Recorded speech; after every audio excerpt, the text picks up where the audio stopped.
The Grand Council chamber of Nexus Station fell silent, not the comfortable silence of meditation, not the respectful quiet of ceremony. This was the silence of something about to break.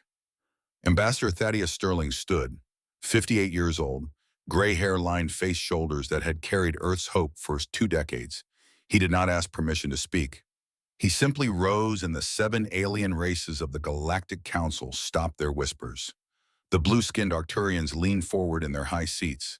The towering Vorkesh with their purple scales and forearms ceased their murmuring. Even the luminary floating clouds of sentient gas in the corner stopped their color shifts. Something in Sterling's face demanded attention. He had attended this chamber for 20 years. Every Tuesday and Thursday for 2 decades, he had sat at the human delegation table, asking, requesting, pleading toward the end, for Earth and all human colonies to be accepted as equals in the galaxy. Today was different. His hand rested on a data tablet, not his tablet.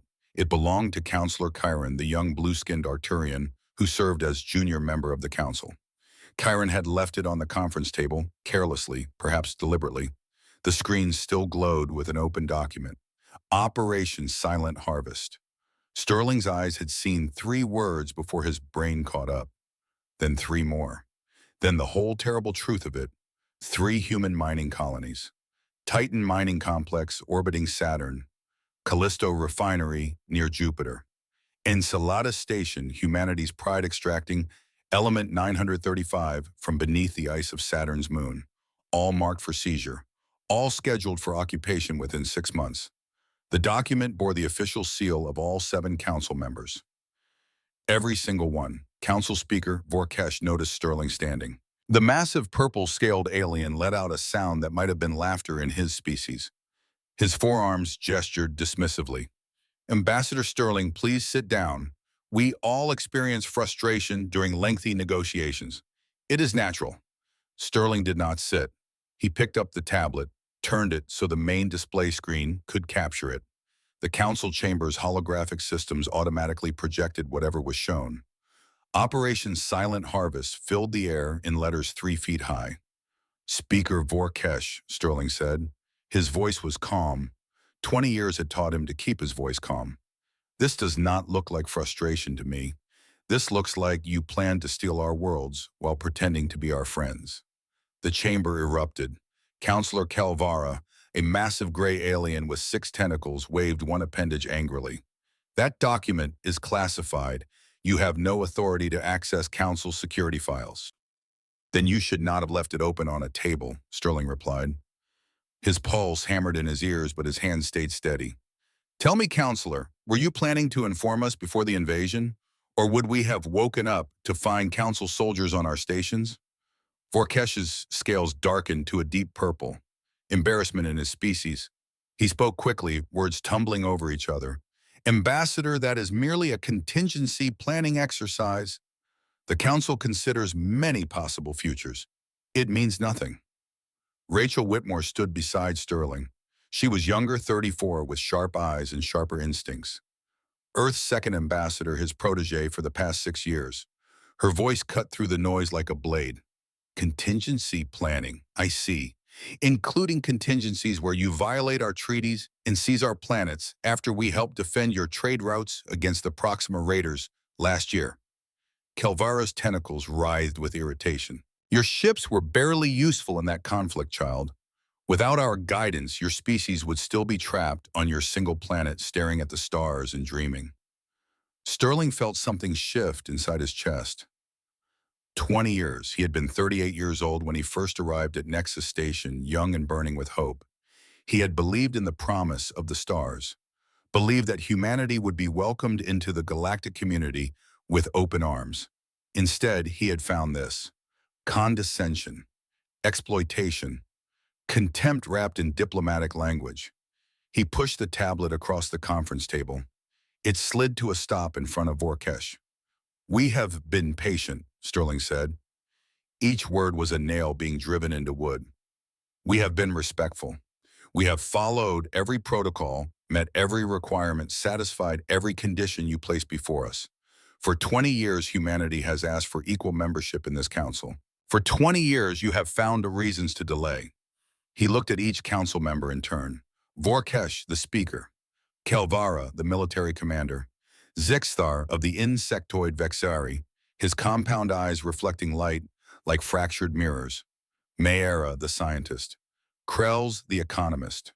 The others' faces he had memorized over 2 decades. Humanity will no longer wait for your approval. The words hung in the air like a suspended sentence. Effective immediately, Sterling continued, Earth and all human territories withdraw from all agreements with the Galactic Council. All treaties are void. All trade contracts are terminated. All diplomatic channels are closed. The room exploded into chaos. Some council members shouted questions in their native languages. Others demanded immediate clarification. Zixthar's mandibles clicked rapidly, the insectoid equivalent of furious cursing. The luminary in the corner turned bright red with alarm, their gaseous forms pulsing like warning lights. Sterling raised one hand. The 5 other human representatives stood with him. Rachel Whitmore, trade negotiator Michael Torres, economic advisor Sarah Kim, military liaison Thomas Blake, science advisor Elena Vasquez. They began packing their materials with practiced calm, as though they had rehearsed this exact moment. They had. Zixthar's voice cut through the noise translated into clipped human speech by his collar device. You need us. Your colonies depend on our protection. The galaxy is dangerous for a young species like yours. You will not survive 6 months alone. Sterling allowed himself a small smile. It was not a friendly expression. We have learned much from our time with the Council, he said, perhaps more than you realize. Rachel handed him a small device, no larger than a coin. Sterling pressed the center. Every screen in the Grand Council chamber went dark. The holographic displays, the data terminals, the communication arrays, everything powered by the station's central network died for exactly 3 seconds.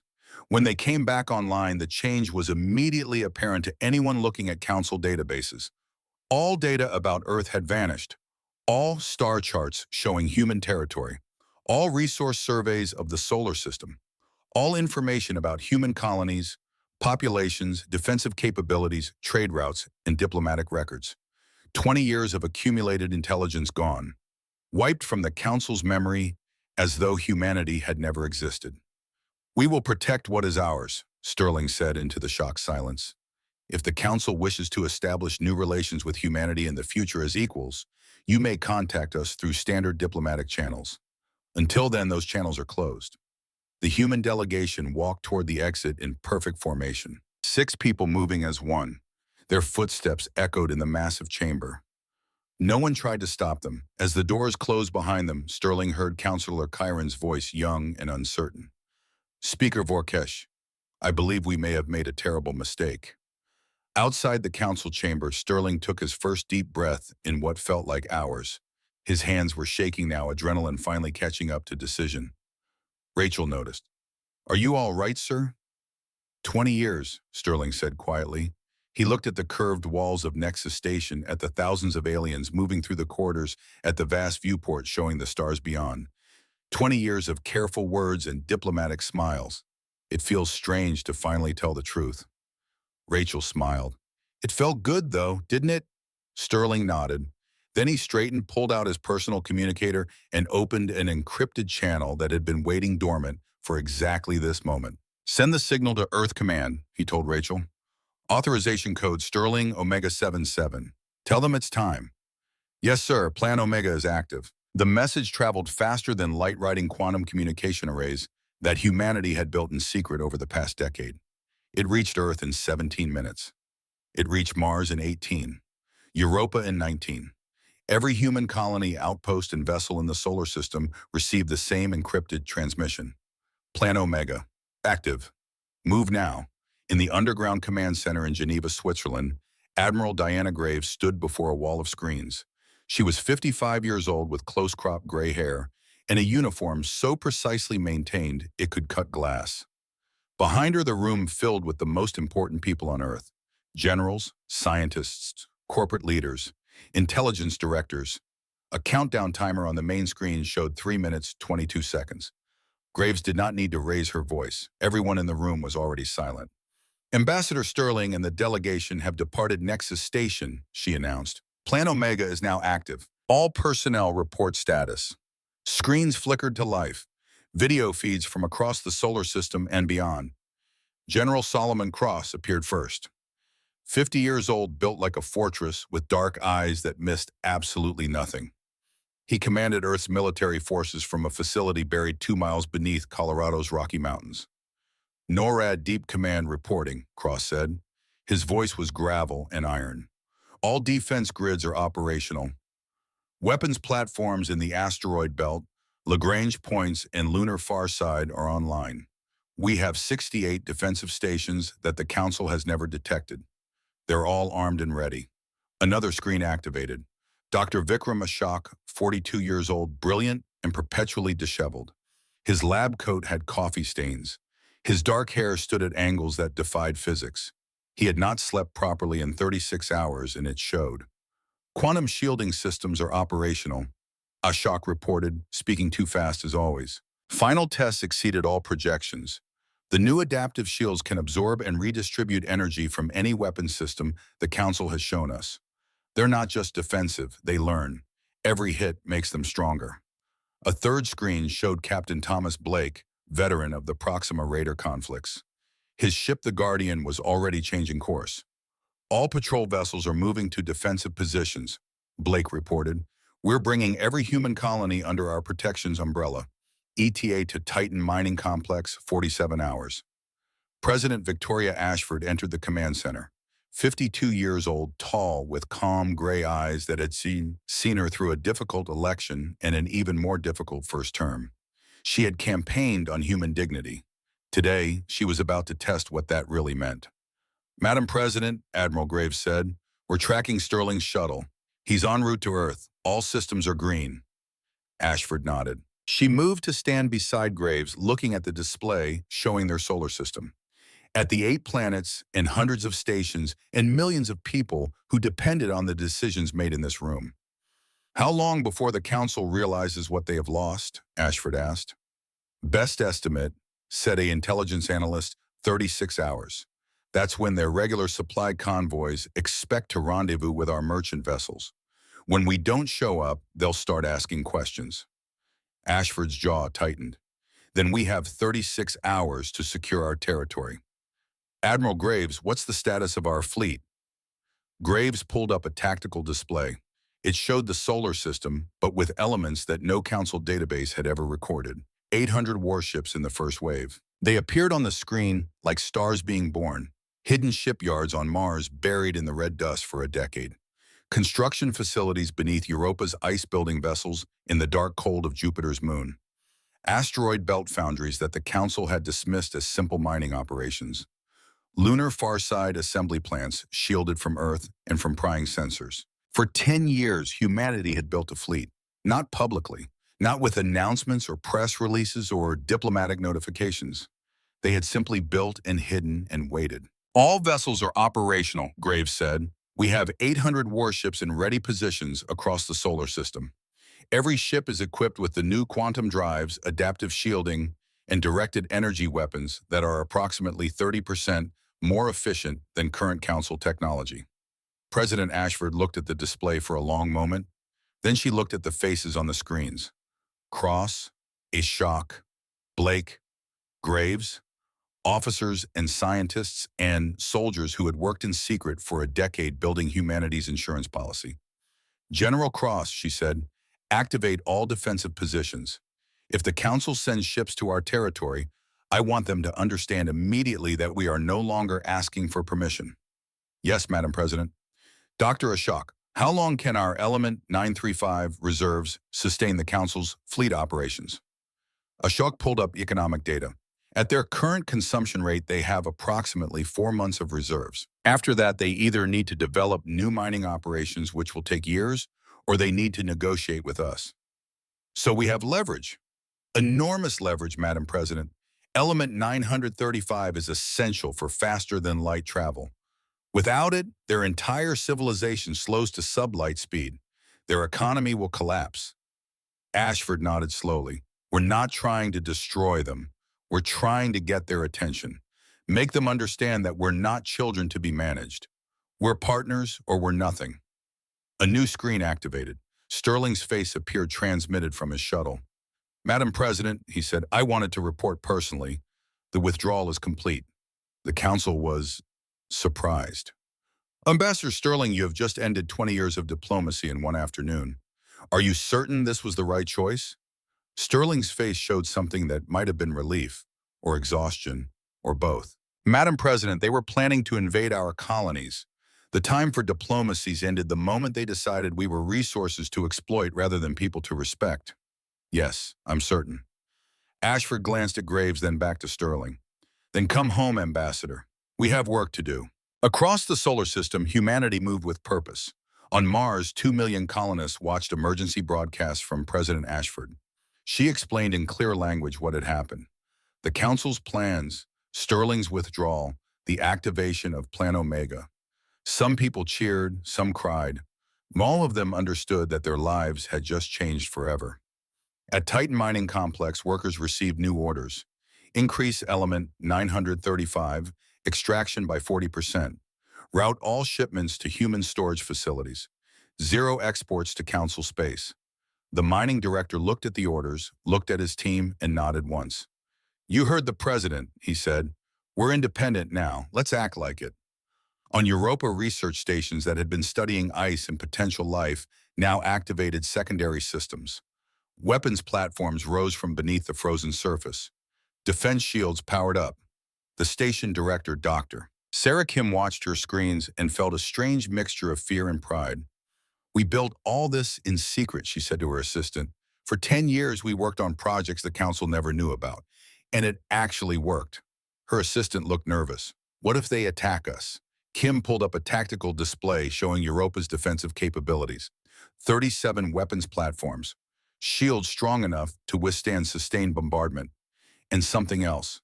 Something Dr. Ashok had designed personally. "Then they'll learn why you don't threaten humans who've had time to prepare." Captain Blake's ship, the Guardian, accelerated toward the outer system. His crew worked with practiced efficiency, running final checks on weapons and shields. His executive officer, Lieutenant Jennifer Torres, monitored long-range sensors. "Captain, I'm showing increased activity at the Council's nearest outpost. They might be reacting already." Blake studied the data. "How long until we reach Titan?" 44 hours, 18 minutes. "Then we stay sharp. If the Council decides to test our resolve, they'll probably start with an outlying colony. Make sure every defensive station between here and Titan knows we're coming." "Yes, sir." Blake settled into his command chair. He had fought Proxima raiders. He had seen battle. But this felt different. This felt like everything humanity had been building toward, consciously or not, since the first human looked up at stars and wondered what was out there. They were about to find out if independence was something you earned or something you took. Thaddeus Sterling's shuttle entered Earth's atmosphere 31 hours after he left Nexus Station. He watched through the viewport as his home planet grew larger. Blue oceans, white clouds, brown and green continents. After 20 years living on rotating space stations in alien worlds, Earth still took his breath away. Rachel Whitmore sat across from him, reviewing data on her tablet. "The Council has tried to contact us 17 times, she reported, all through official channels. They're demanding explanations, threatening sanctions, asking for emergency sessions. And our response? Automated message. Diplomatic channels are closed. They're not happy." Sterling smiled. "Good. Let them be unhappy. Let them wonder what we're planning. Let them realize that for 20 years they had access to human innovation, human resources, and human loyalty. Now they have nothing. Do you think they'll attack?" It was the question everyone was asking. Sterling had thought about little else during the flight home. "Maybe," he said honestly, "the Council has never been militarily challenged. They might decide to make an example of us. Send a fleet to Earth, demand our surrender, restore the natural order of things. And if they do," Sterling looked at Earth growing larger in the viewport, "then they'll discover that we've been preparing for exactly that scenario. For 10 years, Rachel. Since the day I realized they would never accept us as equals. We prepared." The shuttle landed at Geneva Spaceport. Sterling emerged to find a full honor guard waiting. Admiral Graves stood at attention. General Cross beside her, President Ashford front and center. Ashford extended her hand. Sterling shook it. "Welcome home, Ambassador. You've started something that can't be undone. I know, Madam President. The question now is whether we can finish it. Walk with me. They moved through the spaceport, surrounded by security but speaking privately. Ashford's voice was quiet, meant only for Sterling's ears. The Council depends on us more than they realize, she said. Economically, scientifically, militarily. We've run the projections. Without human participation, their civilization doesn't collapse, but it contracts. Food shortages within 3 months. Technology stagnation within 6. Military vulnerabilities within a year. They'll realize this eventually. Yes, and when they do, they'll have 2 choices: negotiate with us as equals or try to force us back into submission. Sterling stopped walking, looked at the president of Earth. And if they choose force, Ashford's gray eyes were calm and absolutely certain, then we show them what humanity is capable of when we stop asking for permission and start defending our home. We've been the underdogs in this galaxy since we left Earth. Maybe it's time they remembered that underdogs have teeth. Sterling thought about the 800 warships revealed to the leadership and the 800 more still hidden across the solar system, about the quantum shields and directed energy weapons and adaptive armor, about 10 years of secret preparation building toward this single moment. We're ready, he said. If they come looking for a fight, we're ready. I hope it doesn't come to that, Ashford said. But if it does, we'll show them something they've forgotten. We're not just another species. We're human, and humans don't surrender. Somewhere in the council chambers of Nexus Station, 7 alien races were realizing they had made a critical miscalculation. They had treated humanity as children who needed guidance, as resources to be exploited, as minor players in a galactic community that existed long before humans reached the stars. They were about to learn the cost of that mistake. The galaxy was about to change, and Thaddeus Sterling, 58 years old, tired and determined, and finally free of the weight of diplomatic pretense, was ready to watch it burn and rebuild into something better. The countdown had begun. 6 weeks passed. Thaddeus Sterling stood in Earth Defense Command deep beneath Geneva, watching the galaxy fracture in slow motion. The main tactical display showed Council space like a body losing blood. Red indicators marked mining stations attacked by Proxima raiders. Yellow warnings flagged supply routes disrupted. Blue sectors showed economic activity declining by 30, 40, 50%, all because humanity had stopped participating. Admiral Graves, Sterling said, his voice cutting through the quiet hum of the command center. Show me the latest council communications. Graves pulled up a list on the secondary screen. 17 more diplomatic requests, all unanswered, all met with the same automated response. Diplomatic channels are closed. They're getting desperate, Graves observed. She stood beside Sterling Arms, cross-studying the data with a tactician's eye. 3 mining outposts destroyed in the past week. The Proxima raiders are hitting targets we used to protect. Council casualties are mounting. Sterling nodded slowly. He felt no satisfaction in the deaths, only a grim acknowledgement that the Council was learning a lesson they should have understood 20 years ago. You don't appreciate what you have until it's gone. What about Element 935 reserves? He asked. Dr. Ashok appeared on a video feed looking even more exhausted than usual. His lab coat had acquired new stains. His hair had somehow become more chaotic. Council reserves are depleting faster than projected, Ashok reported. At current consumption, they have less than 3 months. Their newer ships use more element for shield operations. They're burning through stockpiles trying to cover the patrol routes we abandoned. 3 months until their fleet is grounded, Sterling said quietly. 3 months until every faster-than-light vessel in Council space becomes an expensive piece of orbital debris. President Ashford joined them in the command center. She looked tired. The past 6 weeks had aged her visibly. Leading humanity through its first real independence from galactic authority was not a burden that allowed for much sleep. Ambassador Sterling, we've received something different, she said. Not another diplomatic request. An actual ship. Council vessel Harmony requesting permission to enter the solar system. Sterling turned from the tactical display. Just one ship. Just one, Captain Lux of the Arcturian fleet. He's transmitting credentials.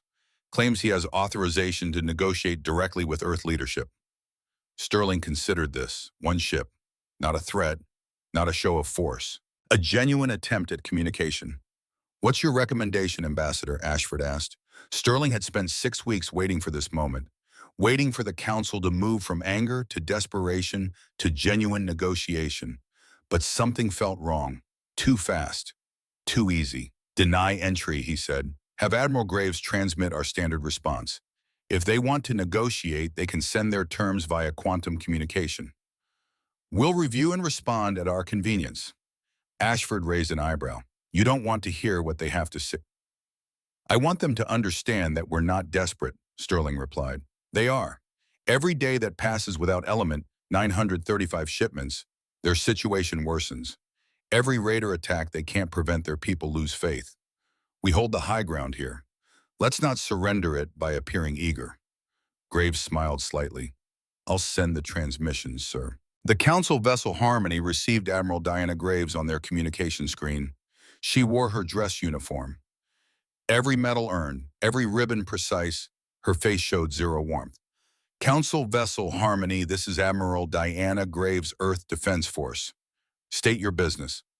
Captain Lux bowed slightly, a gesture of respect in Arcturian culture. "Admiral, I bring a message from the Galactic Council. We wish to reopen diplomatic talks with Earth." "Transmit your message," Graves said. Her voice could have frozen hydrogen. "We will review it. I am authorized to speak directly with your leadership. If I could transmit your message," Graves repeated, no inflection, no negotiation. "You are not cleared to enter Earth space. Any attempt to proceed beyond this boundary will be considered hostile action. You have 10 minutes to comply." The screen went dark. Captain Lux stared at the blank display, his blue skin showing confusion, and something that might have been embarrassment. The council had sent him expecting gratitude, perhaps even relief. Instead, he had received the diplomatic equivalent of a door slammed in his face. He transmitted the council's offer and turned his ship around. In Earth Defense Command, Sterling read the council's terms with Rachel Whitmore standing beside him. "Full trading rights," Rachel read from the document. 10% reduction in tribute payments. Expedited consideration for council membership within 5 years. Sterling almost laughed. Almost. "They think we want to crawl back," he said. "They think 6 weeks of isolation has broken us." "Look at the last paragraph," Rachel pointed. Sterling read, then read again. "The council requests immediate resumption of element 935 shipments to maintain galactic stability and prevent supply chain disruption." "They're not offering us a partnership," Sterling said quietly. "They're begging for their fuel while pretending it's a negotiation." General Cross appeared on a screen, his face carved from stone. "Ambassador, we're picking up activity in council military sectors. They're moving ships. Lots of ships." Sterling felt his pulse quicken. "Show me." The tactical display shifted to long-range sensors, data gathered by human observation posts, hidden throughout neutral space. 60 warships were moving toward council borders, not heading anywhere specific yet, just moving, positioning. 60 ships, Graves said. "That's substantial. Not an invasion force, but more than a diplomatic escort." Sterling studied the formation, the ship types, the vectors. He had watched council military movements for 20 years. This was not exploration. This was preparation. "They're going to try intimidation," he said. "They can't negotiate because that would mean admitting they need us. They can't accept our rejection because it makes them look weak. So they'll try a show of force, make us afraid, make us comply." Ashford joined them. "If they enter our solar system with 60 warships, what's our response?" Sterling looked at her, at Graves, at Cross on the screen, at the hundreds of officers and analysts working throughout Earth Defense Command. People who had spent a decade building humanity's defense in secret. People who believed that freedom was worth the risk. "We show them," Sterling said, "exactly what they've been underestimating for 20 years. The Council fleet arrived at Neptune orbit 4 days later. Commander Vexel stood on the bridge of the flagship Dominance, watching Earth's solar system spread before him on tactical displays. 8 planets, hundreds of stations, billions of humans who thought they could survive without Council protection. He had orders, simple orders: enter the system, make it clear that the Council's military power was overwhelming, encourage Earth's leadership to reconsider their hasty decision, Do not fire unless fired upon, but make the threat absolutely clear. Communications, Vexel said. Open channel to Earth command. The transmission took 4 seconds to reach Earth at light speed. The response came back immediately, which meant they had been waiting. Admiral Diana Graves appeared on his screen. Council Vessel Dominance, this is Earth Defense Force.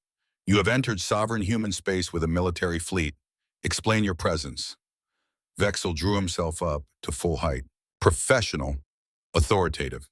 Admiral, we come under Council authority to escort Earth's leadership to Nexus Station for proper negotiations regarding TRI. You have 30 minutes to reverse course and exit our solar system. Graves interrupted. Her voice was ice over iron. This is not a negotiation. Vexel blinked. 30 minutes. Not a request, not a discussion, an ultimatum. His tactical officer leaned close. Sir, I'm detecting unusual energy readings all around us, but I don't see any ships. Vexel looked at his sensors. The readings were there. Faint, scattered across the outer solar system like fireflies, but no visual contacts, no ship signatures. It's probably their defense satellites, Vexel said. Automatic systems, nothing that can threaten capital ships. He turned back to the screen. Admiral Graves, the Council fleet has authorization to every planet in the solar system lit up, not with light, with weapons platforms. They appeared on sensors like stars being born. Neptune had 17, Uranus had 12, Saturn showed 31, most hidden in the ring system or on moons. Jupiter had the most, 43 platforms scattered among its massive satellite network. Mars had 8. Earth had 19 in orbital stations alone. 130 defensive platforms, all powering weapons and shields simultaneously. And then the stars moved. Sir Vexel's tactical officer said, his voice climbing toward panic. Ships, decloaking, dozens of them, hundreds. The human fleet appeared like ghosts becoming solid. They had been there all along, watching, waiting, invisible to Council sensors because their stealth technology was a generation beyond anything the Council had encountered. 800 warships. They surrounded the Council fleet in a perfect sphere, every angle covered, every escape route blocked, every Council vessel targeted by multiple human ships. Vexel stared at his tactical display and felt something he had not experienced in 30 years of military service: fear. In Earth Defense Command, Thaddeus Sterling watched the trap close with grim satisfaction. Admiral Robert Alvarez commanded the human fleet from the bridge of the carrier Vindicator. His face appeared on Sterling's screen, calm and professional. The scar across his left cheek, a gift from Proxima Raiders years ago, showed white against his brown skin. All ships in position, Ambassador, Alvarez reported. We have complete tactical superiority. Awaiting orders. Sterling looked at President Ashford. She nodded once. Admiral Alvarez, Sterling said, open a channel to the Council flagship. Let's have a conversation. Alvarez's face appeared on Vexel's bridge screen. The Council commander tried to compose himself, tried to project authority, but his eyes showed the mathematics. 60 ships against 800, surrounded, outmaneuvered, caught completely unprepared. Council Commander Vexel, Alvarez said. His voice was pleasant, almost friendly. You entered our home with warships. Would you like to explain your intentions? Or would you prefer to simply leave? Vexel's training took over. We come under Council authority to ensure. There is no Council authority here, Alvarez interrupted. There is only human authority. In human space. Around human worlds. This is your last chance to leave peacefully. I suggest you take it. Vexel's second-in-command leaned close. Sir, we should comply. We are completely exposed. If they open fire. They won't, Vexel said, but his voice held no certainty. He looked at Alvarez on the screen. Your weapons cannot penetrate our shields. Even with numerical superiority, you cannot win a sustained engagement. Alvarez smiled. It was not a pleasant expression. Commander, you seem to be operating on outdated intelligence. Allow me to update your tactical database.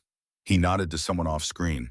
A single human destroyer, small compared to the Council's capital ships, maneuvered to an open area of space. Its weapons charged with a sound that translated through the quantum field, a rising hum that made Vexel's skin crawl. The destroyer fired. One shot. a beam of coherent energy that tore through the fabric of space itself. The quantum disruptor weapon hit nothing by design, but the sensors registered its power, enough to vaporize Vexel's flagship in a single strike. The energy signature was completely unknown to Council databases. The technology was beyond anything their scientists had theorized, and the humans had just demonstrated it casually the way you might show a child how a door opens. Vexel's tactical officer's hands shook. Sir, that weapon, it ignores conventional shielding.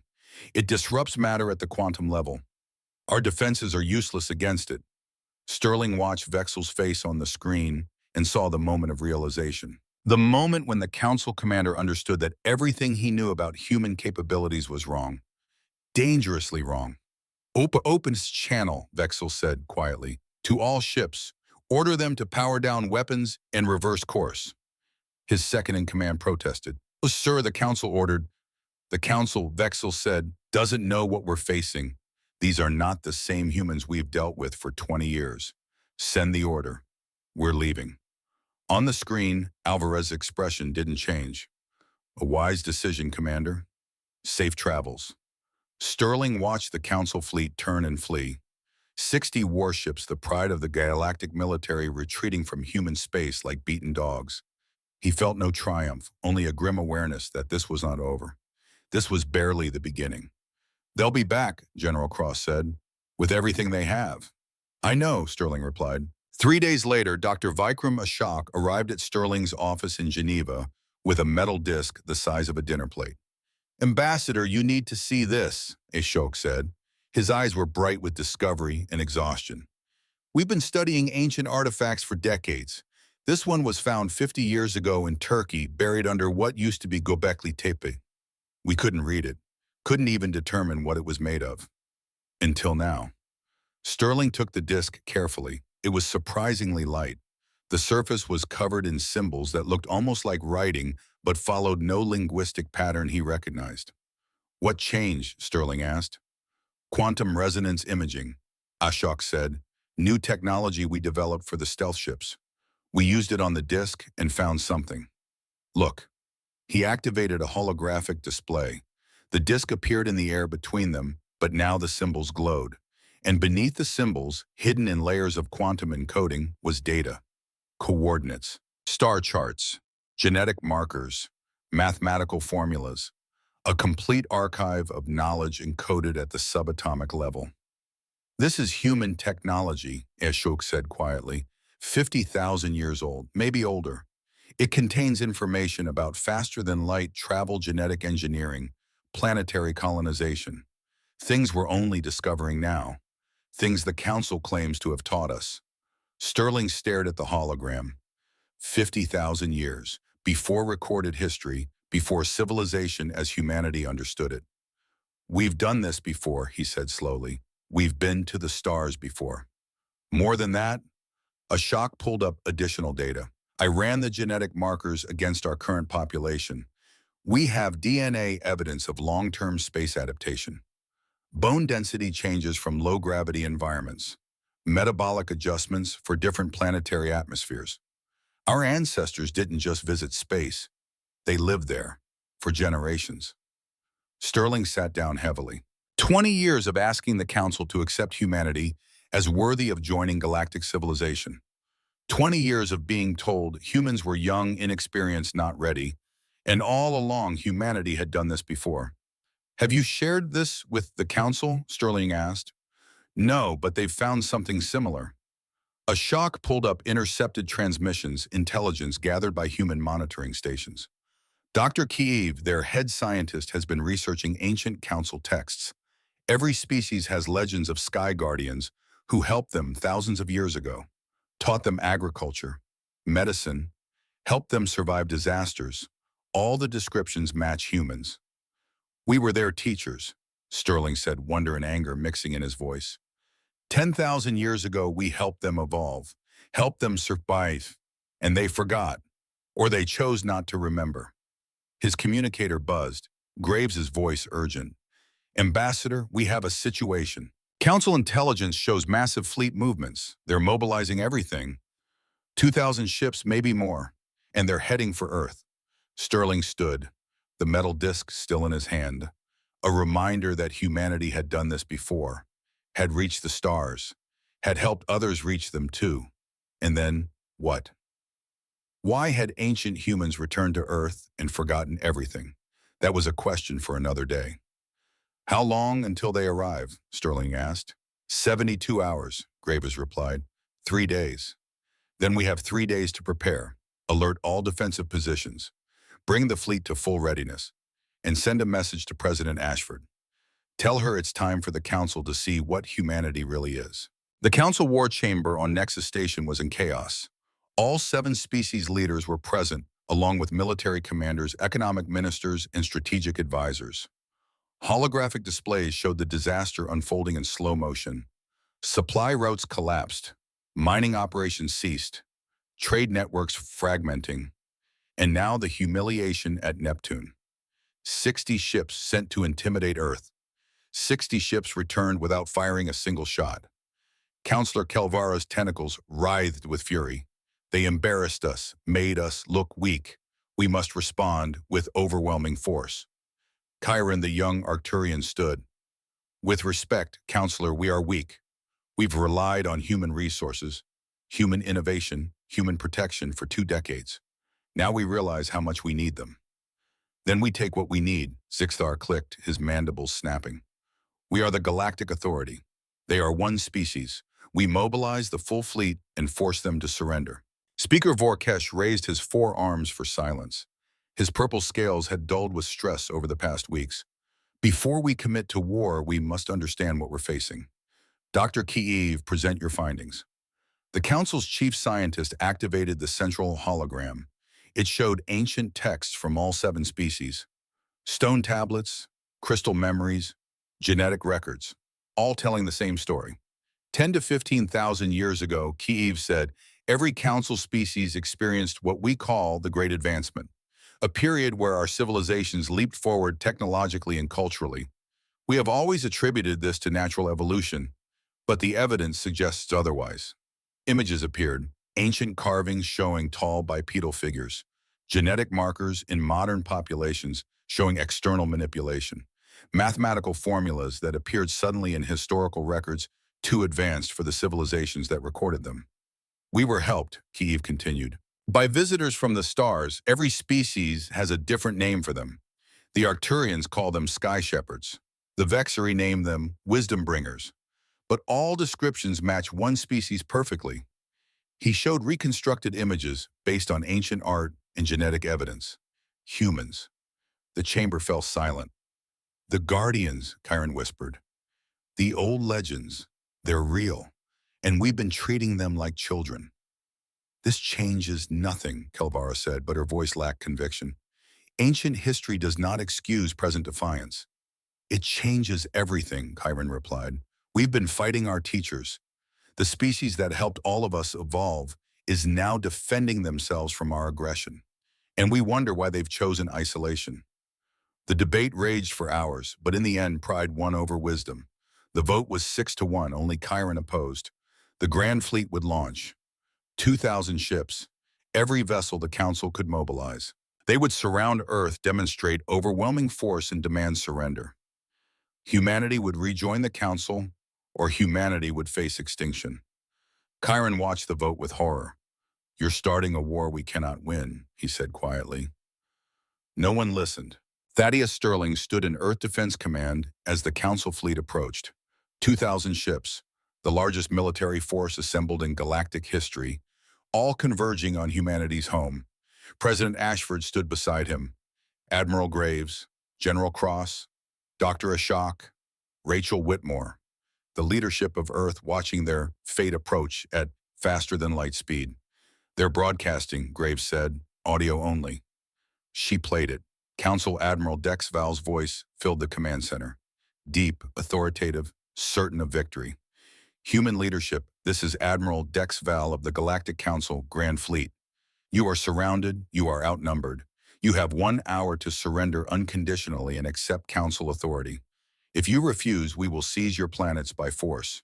Choose wisely. The transmission ended. Sterling looked at President Ashford. Madam President, the decision is yours. Ashford's gray eyes were calm. She had known this moment was coming, had prepared for it, had made her choice long before the council fleet arrived. Open a channel, she said. Audio and visual. I want them to see my face when I answer. Graves established the connection. President Victoria Ashford appeared on every council ship's communication screen. Behind her, the seal of Earth. Beside her, Ambassador Thaddeus Sterling. Admiral Dexeval, she said. Her voice was clear and absolute. No. One word, final and irreversible. We will not surrender. We will not submit. You came to our home with threats and weapons. You will leave with understanding, or you will not leave at all. She nodded to Sterling. Admiral Graves, Sterling said. Phase 2, activate everything. Across the solar system, humanity revealed its full strength. The 800 ships they had shown at Neptune were just the beginning. More vessels decloaked from hiding positions in the asteroid belt, from Lagrange points, from beneath the surfaces of moons, from orbits disguised as commercial traffic. 1,600 warships. The human fleet outnumbered the Council's intelligence estimates by a factor of 8. Every ship equipped with quantum shields, directed energy weapons, and stealth capabilities that made them invisible until they chose to be seen.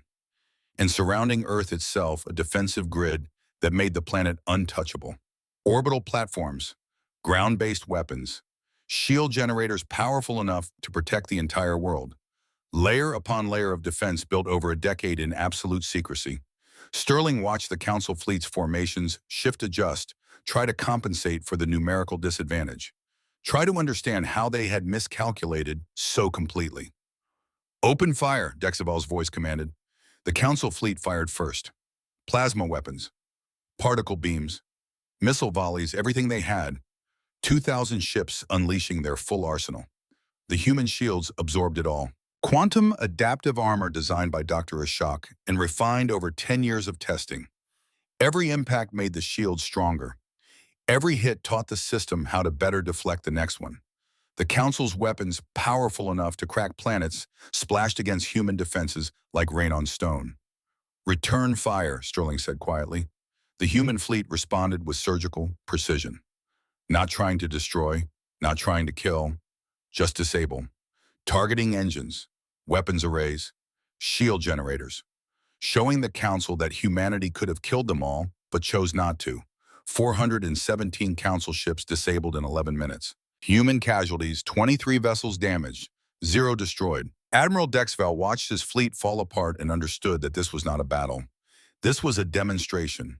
The humans were showing mercy, showing restraint, showing that they could end this whenever they chose. Sir, his tactical officer said, voice shaking, they have targeting locks on all 7 command ships. Ours included. If they fire? Sterling's voice came through on the open channel. Not threatening, just stating fact. Admiral Dexeval, we can end this. We have kill shots on every flagship in your fleet. We could destroy you all in the next 60 seconds. We won't. We are guardians. We protect. We do not conquer. But make no mistake, we will defend our home. Stand down. No more need to die today. Dexeval looked at his screens, at the human ships surrounding his fleet like a school of predators around prey, at the disabled vessels drifting without power, at the perfect targeting solutions showing that Sterling was not bluffing. He had fought in 3 galactic wars, had commanded fleets for 50 years, had never, not once, considered the possibility of losing. Until now. All ships, he said quietly, cease fire, stand down.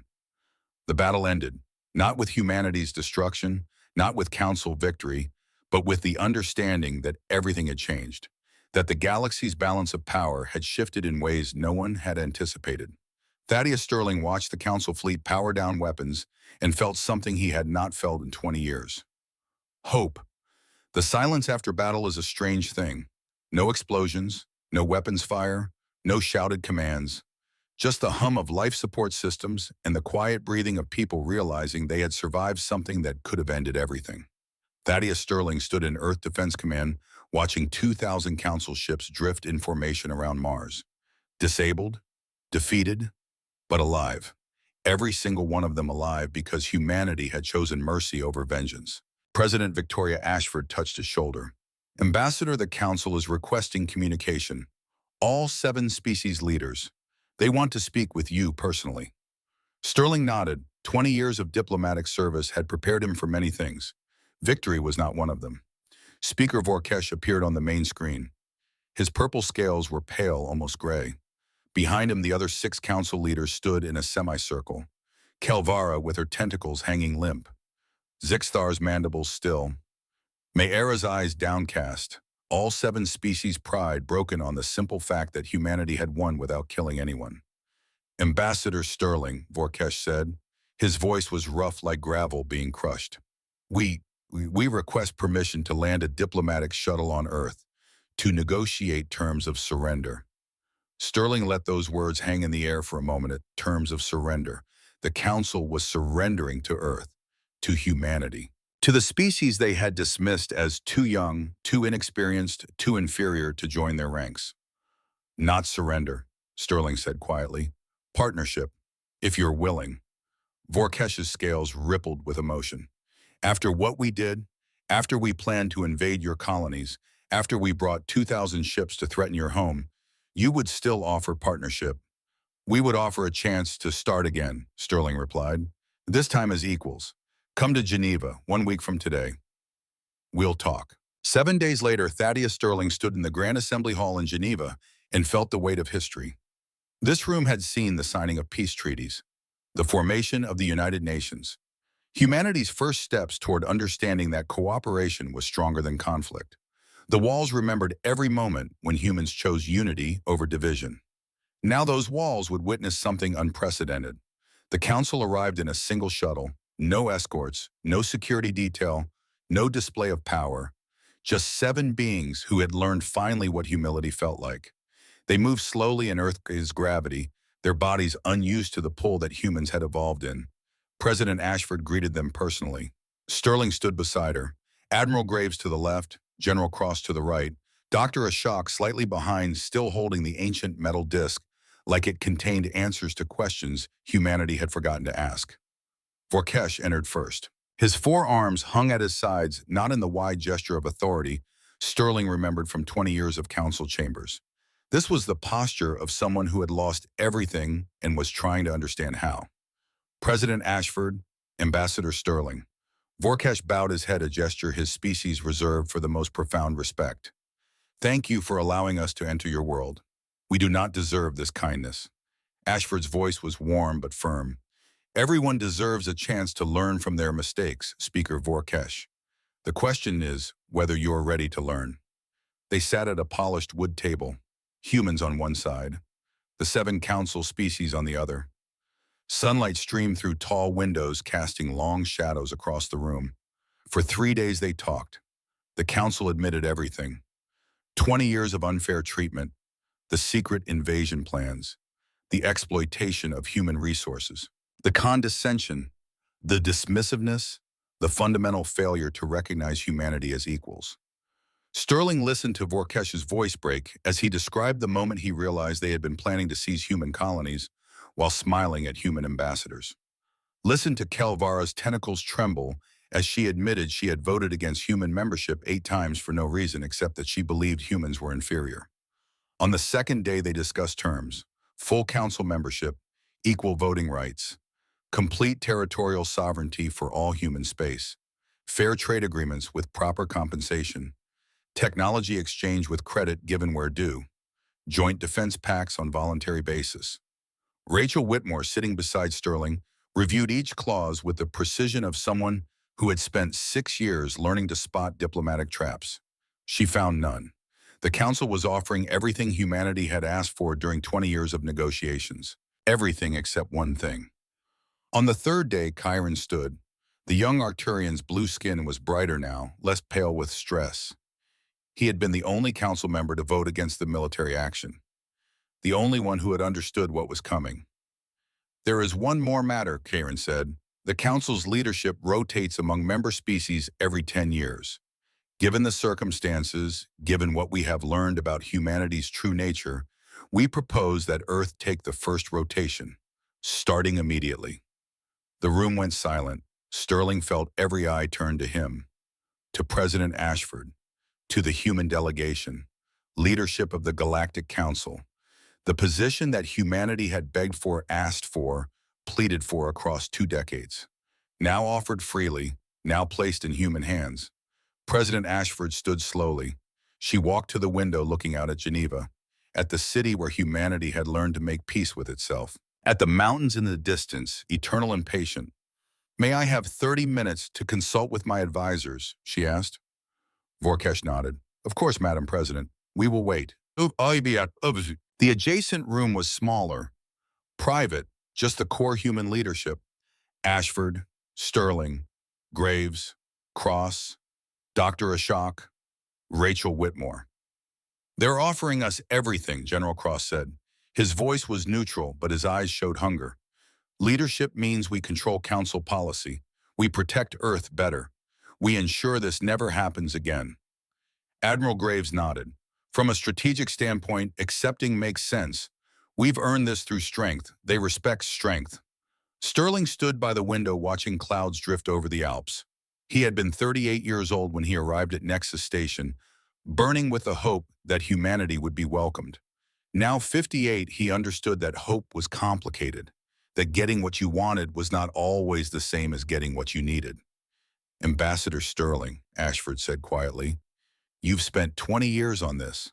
What do you think?" Sterling turned from the window, looked at faces he had come to trust. People who had built humanity's defense in secret, who had risked everything on the belief that freedom was worth fighting for.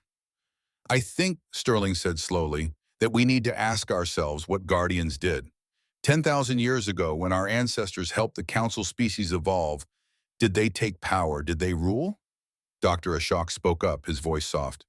"The ancient texts say the Guardians taught, helped, protected, then left. They didn't stay to govern. They trusted the species. They helped to find their own paths." "They gave gifts," Rachel added, "not chains." Sterling nodded.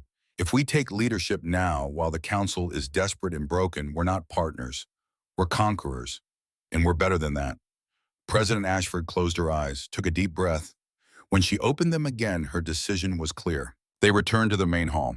The council leaders sat exactly where they had been, patient and nervous and hoping. Ashford stood at the head of the table, Sterling beside her.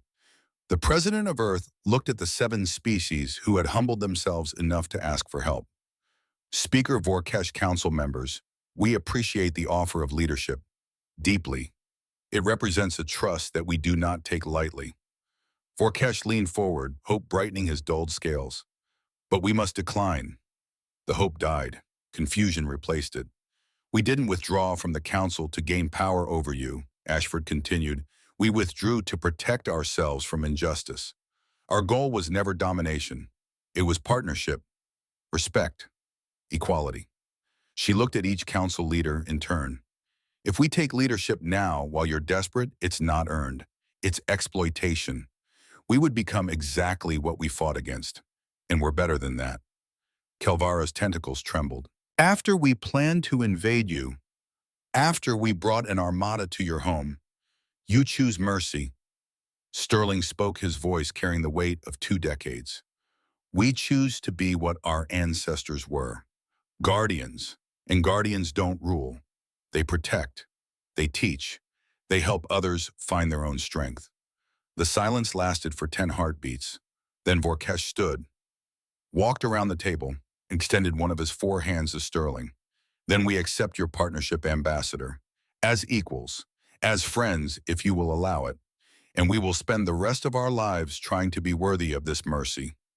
Sterling shook his hand. The grip was firm, honest, real. "There is one condition," Sterling added, "one clause we want in the treaty." Vorkesh tensed. "What is it?" "Article 7, the Council commits to seeking out young species, developing spaceflight, and welcoming them as equals from first contact. No hierarchies, no waiting periods, no test of worthiness. Just welcome."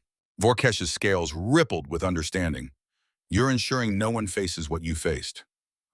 "We're ensuring the Council remembers this lesson," Sterling replied, "that every species deserves respect, not because of their technology or their age or their military power, but because they're people, and people deserve dignity." The treaty was signed that afternoon. The Geneva Accords. Simple, fair, equal. Earth rejoined galactic civilization as a full member of the Council. Human territory was respected. Human innovations would be shared with proper credit and compensation. The galaxy would welcome new species, not as subjects, but as partners. As the Council leaders prepared to leave Chiron, approached Sterling privately. "Ambassador, may I ask you something?" Sterling nodded. "During the battle, you could have destroyed us all. Kill shots on every flagship Admiral Graves reported. Why didn't you?" Sterling thought about the question. About 20 years of frustration and humiliation. About the moment when he could have taken revenge for every slight, every dismissal, every time the Council had treated humanity as lesser. "Because that's not who we are," Sterling said simply. "Guardians protect. They don't destroy. And if we had killed you, we would have become the thing we feared. We would have proven that power corrupts. That strength means dominance. We refused to accept that. We chose differently." Chiron's blue skin showed a flush of emotion. "Your species is remarkable, Ambassador. We forgot that our ancestors called you guardians. We forgot you saved us.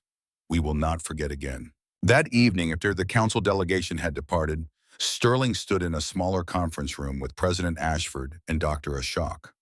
The ancient metal disc sat on the table between them, its surface still covered in undecipherable symbols.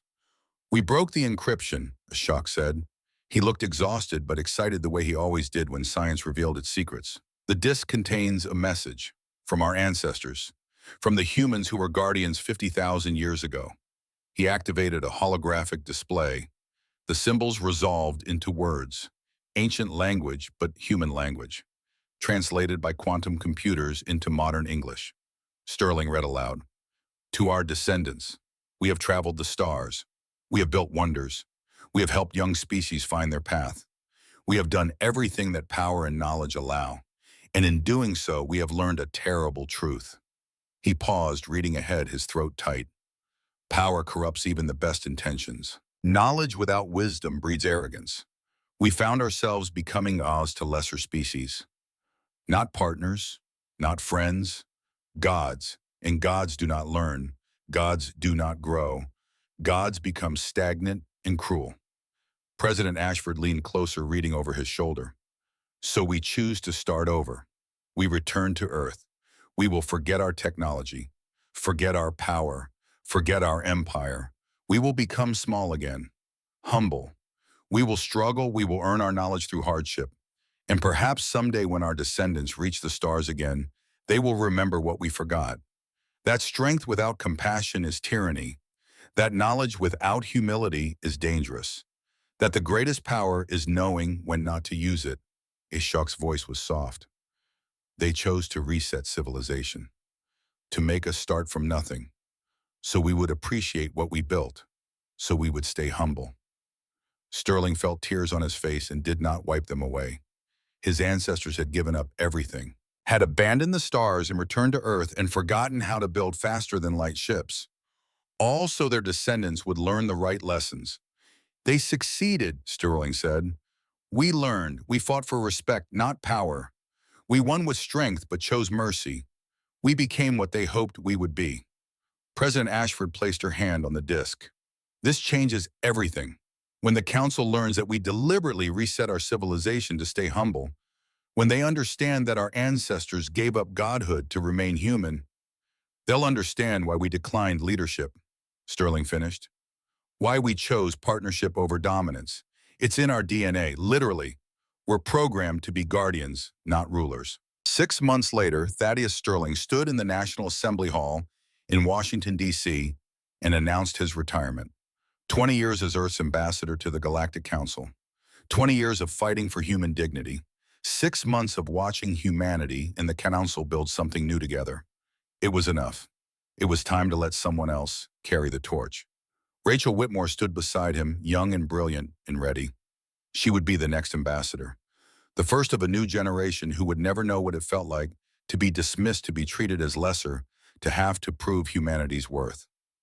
"I came to the stars seeking acceptance," Sterling said to the assembled crowd.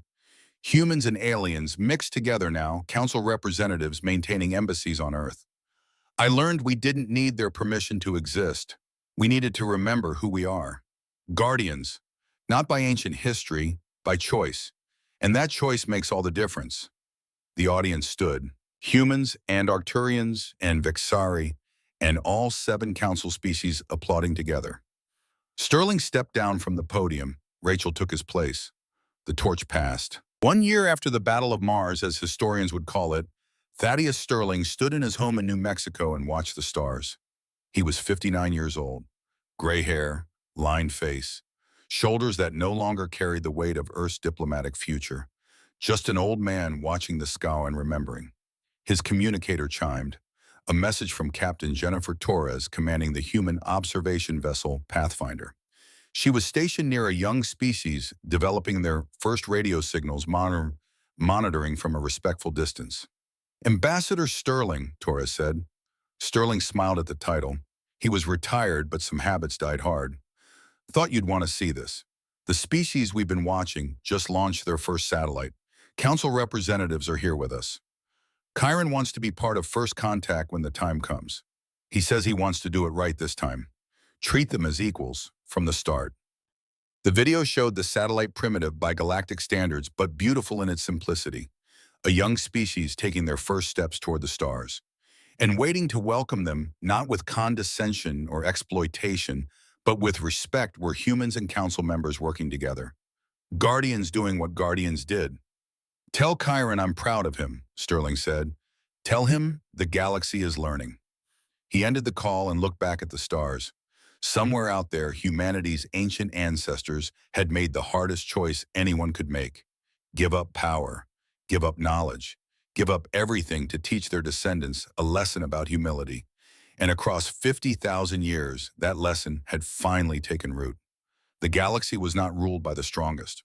It was not governed by the eldest. It was not controlled by those with the most advanced technology. It was shared by partners, by equals, by species who remembered that strength without compassion was tyranny. That knowledge without wisdom was dangerous.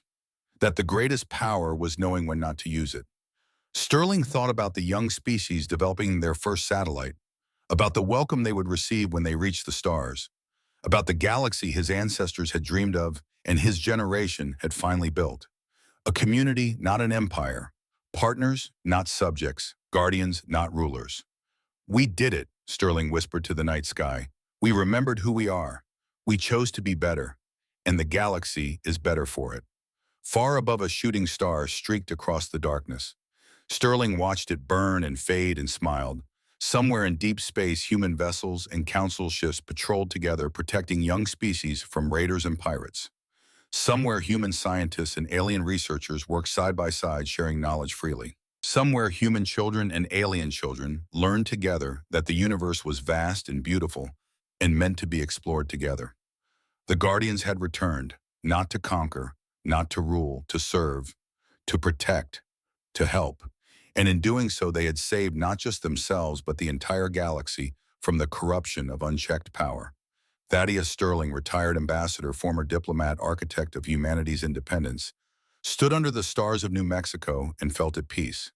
20 years of struggle, 6 months of war and peace, a lifetime of learning what it meant to be human. And in the end, the lesson was simple. Real strength is not the power to destroy, it's the wisdom to protect. It's the courage to show mercy. It's the choice to lift others up rather than hold them down. That was what Guardians did. That was what humans were. That was what the galaxy needed. And 50,000 years after their ancestors made the hardest choice anyone could make, humanity had finally understood why. The stars shone bright above New Mexico. Ships moved between them, human and alien, an unknown species yet to be discovered. The galaxy turned. The universe expanded. And somewhere in all that vastness, people worked together, learned together, grew together. Not because they were forced to, because they chose to. And that choice, that simple, fundamental choice, made all the difference. Sterling turned from the window. Tomorrow he would tend his garden. Next week he would visit his grandchildren.